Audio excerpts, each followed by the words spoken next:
My priorities really relate to communication, connection, engagement with people so that they understand the seriousness of the problem and are willing to get involved in one way or another. I mean, this is something that you can do through a university. This is something we do. This is something that's very important to Florida.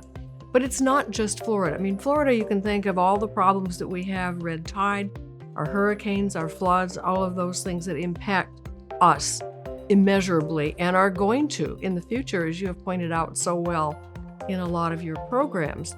But it's not just our area, it's the nation, it's the world. It's a focus of the World Health Organization, it's a focus of United Nations, it's a focus of the Department of State.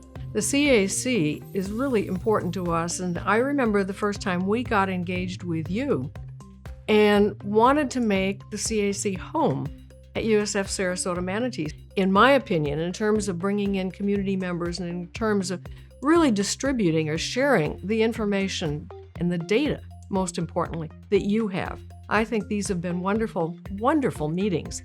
One of the things on our agenda is an academic building. And that academic building should have a place for the center so that it's built right into it, because it's never going to be something that is secondarily important to the university, to the community, to the world, but it's always going to be present and it's always going to change.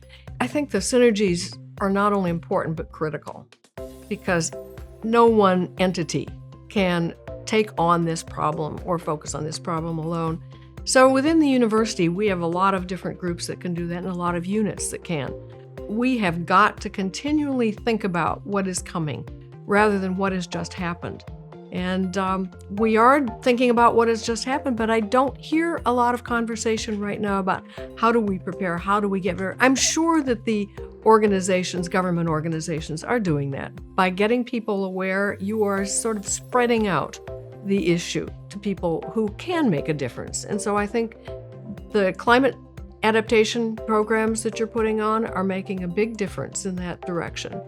And I hope they really do. I'm just always so impressed with the number of community members that come to these, that participate and engage and ask good questions and really do want to do something to make a difference. So I think getting the word out of what is necessary, and that's what you're doing.